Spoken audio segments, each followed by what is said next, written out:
The chamber was quiet except for the soft hum of the station's gravity core.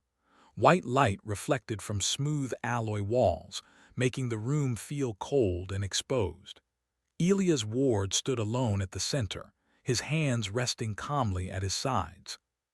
He wore the standard gray uniform of the Terran Defense Corps, unmarked except for a small symbol on his chest, Earth's crescent and star. Across from him stood the woman the Council had warned him about. She was tall, graceful, and not entirely human. Her skin shimmered faintly like moonlit glass, and thin lines of blue light pulsed beneath it, moving slowly as if alive. Her eyes were dark, endless pools that reflected too much. She leaned closer, invading his space without touching him. "You really want to know what I'm wearing underneath?" she whispered. Several hidden observers stiffened behind the one-way barrier. They expected Elias to react, to step back, to show discomfort or at least confusion. That was how these meetings usually went. The Virelian emissary used presence, suggestion, and fear as weapons. Most species broke within minutes. Elias did not move. He met her gaze calmly, his expression unchanged. "If you are hiding a weapon," he said evenly, "you should know I'm already assuming that." The blue lines beneath her skin pulsed faster, her lips curved, not quite a smile. "Interesting," she said. "Most beings focus on what they want to see. Humans focus on what might kill them." "That's how we survived long enough to meet you," Elias replied. The emissary straightened slightly. Her name, translated roughly into Terran language, was Sithra. She was not only a diplomat, she was a test. The Galactic Concord had sent her to judge whether humans were ready to stand as equals, or whether Earth would become another managed world, guided and controlled for its own protection. Sithra slowly lifted one arm and pressed her palm against her chest. The surface of her body shifted. Plates unfolded like liquid metal, revealing a layered suit beneath her skin. It was not clothing. It was integrated technology, adaptive armor, energy conductors, neural weapons bound directly to her nervous system. Gasps echoed silently behind the barrier. "This," she said, her voice now colder, "is what I wear underneath, a reminder that I am never unarmed." Elias nodded once. "That explains the confidence." She tilted her head. "You are not afraid." "I am," Elias said. "I just don't let it make decisions for me." Sithra studied him closely. Humans were strange, physically fragile compared to many species, short-lived, limited senses, yet they carried themselves like beings who refused to accept limits. The Conquered found that dangerous. "Your kind reached the stars quickly," she said, "too quickly, without guidance, without restraint." Elias exhaled slowly. "We didn't have the luxury of waiting." She turned away and began to walk in a slow circle around him. Each step was silent, predatory. "Your world nearly destroyed itself. Wars, climate collapse, artificial plagues, and yet you survived, not because you were stronger, but because you were stubborn." "That's one word for it," Elias said. "Another would be uncontrollable." Elias followed her with his eyes but did not turn. "Control is a funny concept," he said. "Every empire believes it brings order. Every subject feels the chains." She stopped behind him, close enough that he could feel a faint warmth, like static before a storm. "The Conquered offers peace," she said, "trade, technology, protection." "And oversight," Elias replied. "Restrictions, silent corrections when we step out of line." Her eyes narrowed. "You speak boldly for a species still under evaluation." Elias finally turned to face her. "We didn't come here to beg." The room seemed to grow heavier.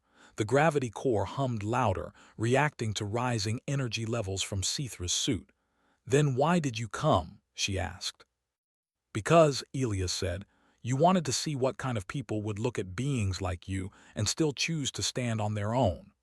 For the first time, Sithra hesitated. Memories surfaced in her mind. Civilizations that bowed quickly, others that resisted and were broken. None had spoken like this human. None had accepted fear without surrendering to it. "You assume much," she said. "We learned too," Elias replied. When you grow up knowing extinction is always one bad decision away, you learn to think ahead. Sithra stepped back, folding her armor back beneath her skin. The blue light dimmed but did not disappear. Your species frightens many on the council, she admitted. You innovate without permission. You adapt faster than predicted. You turn weakness into strength. Elias allowed himself a small smile. That's the nicest threat we've ever been given. She studied him again, this time not as prey or subject, but as a variable. Tell me, Elias Ward, she said slowly. If the conquered decides you are too dangerous, too unpredictable, what will humanity do? Elias did not answer immediately. He thought of Earth, of crowded cities and quiet farms, of scientists working through the night, of soldiers standing watch not because they loved war, but because they loved home. We'll do what we've always done, he said. Adapt, endure, and if necessary, defend ourselves. Sithra felt something unfamiliar tighten in her core. Resolve. Then this evaluation, she said, turning toward the exit, has only just begun. As the doors sealed shut behind her, the observers released the breaths they had been holding. Data streamed across their screens, energy readings, behavioral markers, risk projections. None of the models could fully explain what they had just witnessed. A fragile species had stood unbroken before a living weapon and had not flinched.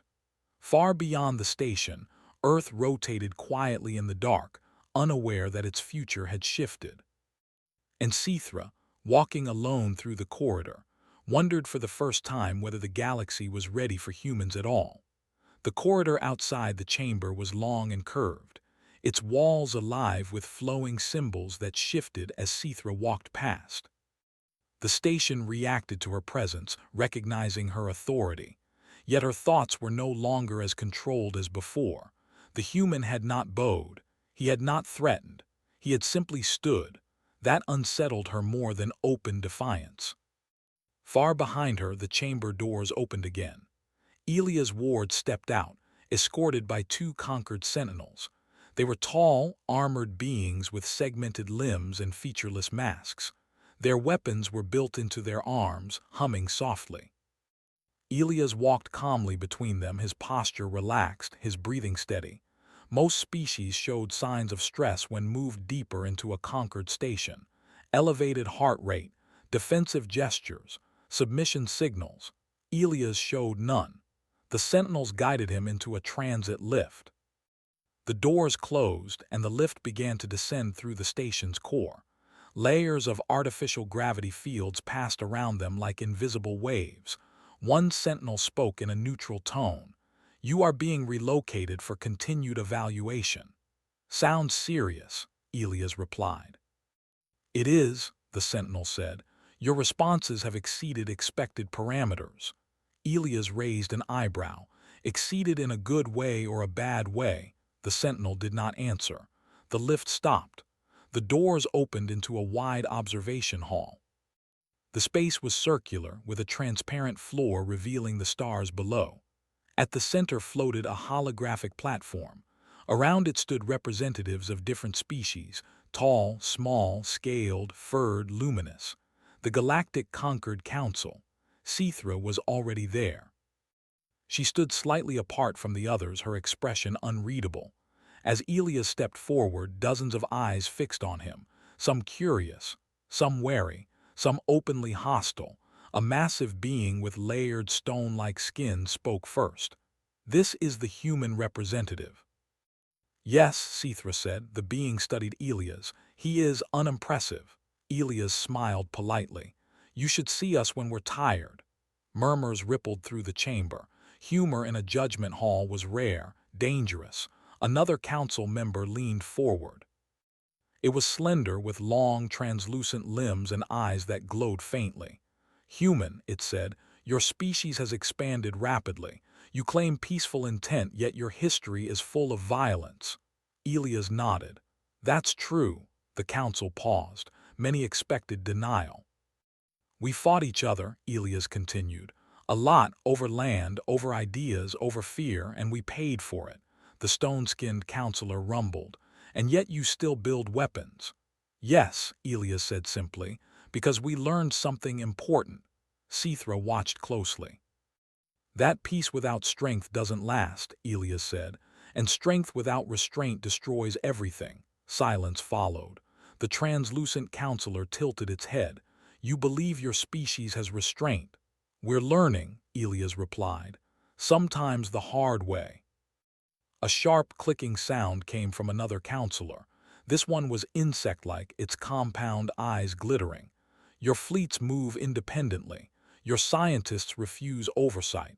You reverse engineer conquered technology without permission. Elias spread his hand slightly. Curiosity is kind of our thing. That makes you dangerous, the insectoid said.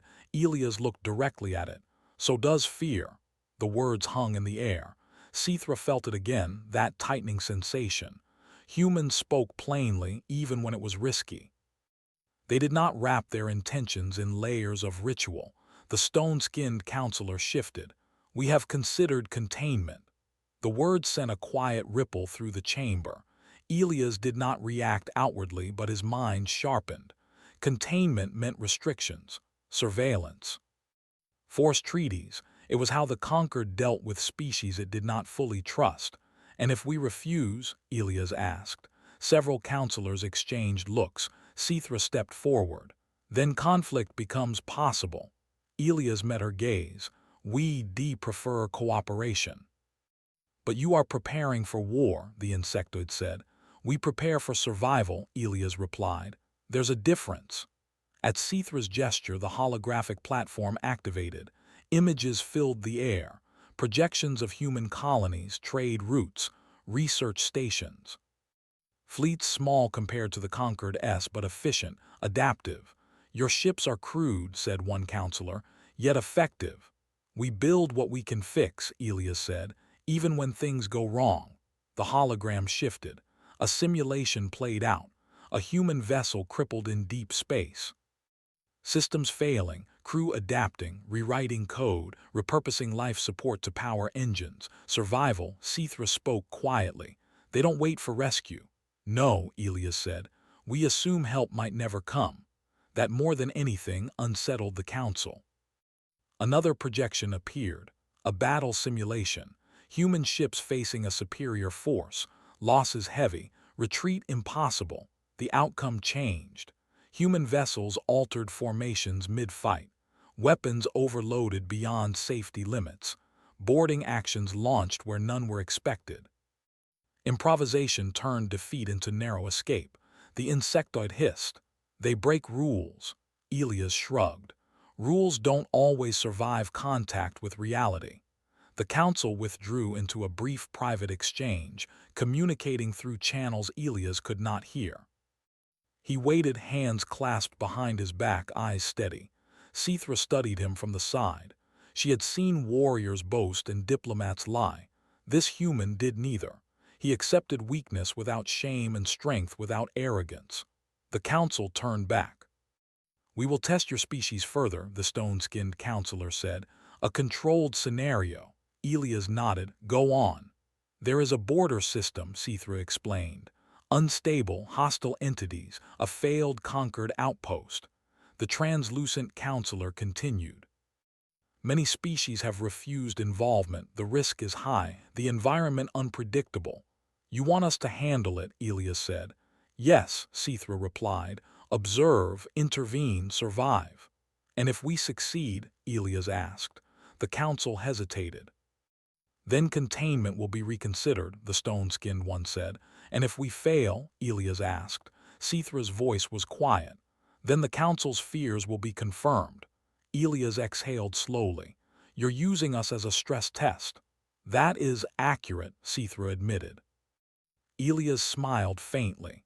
We're used to being underestimated. The council dismissed him. As Elias turned to leave, Sithra followed. They walked together through the station's inner ring. No guards this time, just the low hum of machinery and distant stars. You understand the risk, she said. Yes, Elias replied. People could die. They already have, Sithra said. At that outpost. Elias stopped. Then we won't waste time. She studied him. Why agree so easily? Because, Elias said, if there's a chance to save lives, we take it, even if someone's watching. Sithra felt something shift. The Conquered valued stability above all. Humans valued action. As they reached the docking bay, a human ship came into view. Smaller than Conquered cruisers, angular, scarred, its hull bore marks of repair, not decoration. Sithra paused. Your vessel is damaged. Elias looked at it fondly. That's experience. She almost smiled. As Elias boarded, Sithra remained behind.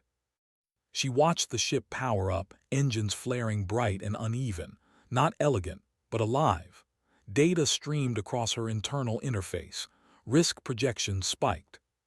For the first time since she joined the Conquered, Sithra felt uncertainty, not about the humans failing, but about what success would mean.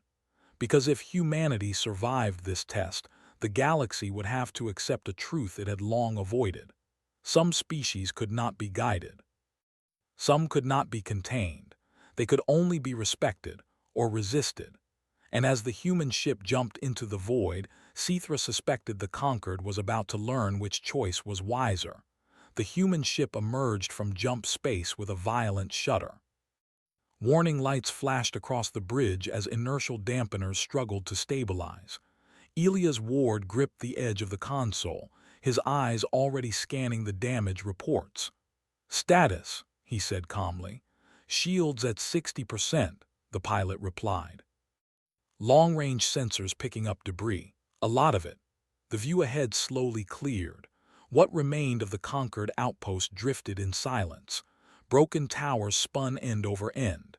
Docking rings had been torn apart as if twisted by invisible hands. The stars beyond looked sharp and uncaring. Elias felt his jaw tighten. People had lived here, worked here, trusted that the Conquered would protect them.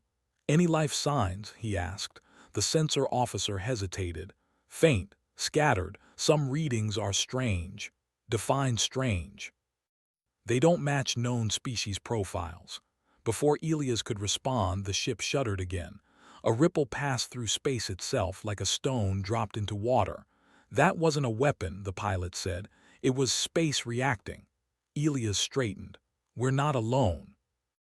A shape began to form near the ruins. Not a ship, not exactly. It looked like folded darkness edged with pale light. As it moved, reality bent around it. The crew went silent.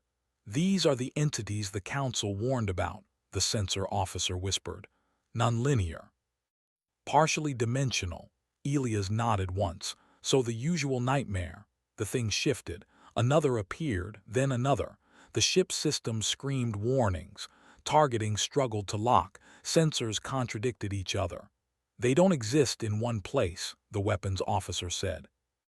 "They're everywhere and nowhere." Elias took a slow breath.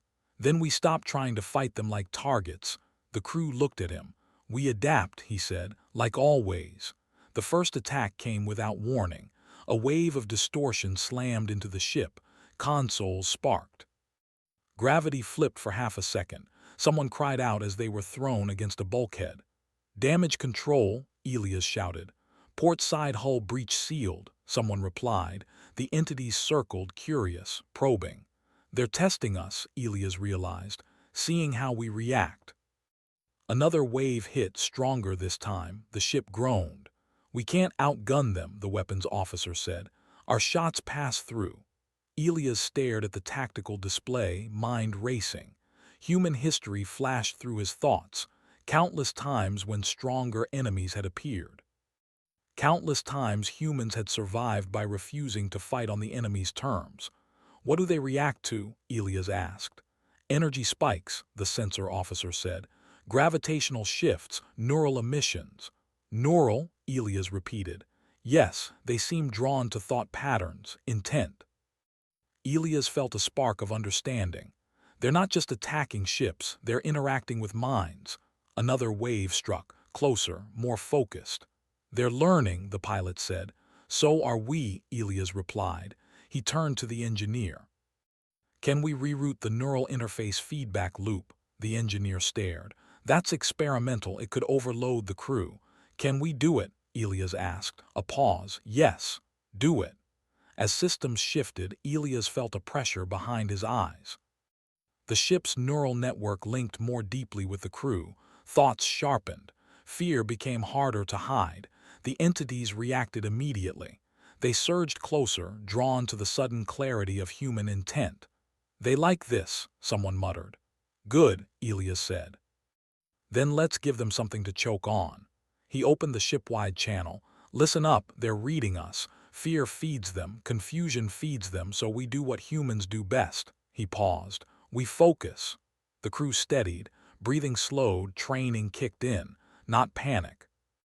Not chaos, determination. The neural field changed. The entities faltered. Their movements became erratic. "They don't like this," the sensor officer said in surprise. Elias nodded. "They expect prey, we're not that." One of the entities lashed out violently, tearing a chunk of debris apart. The explosion sent fragments flying, but the human ship held steady. "Redirect power to the gravitic projectors," Elias ordered. "Not as weapons, as anchors."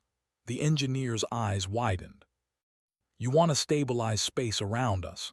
"Yes," Elias said. "Force reality to behave." It was reckless, it was brilliant.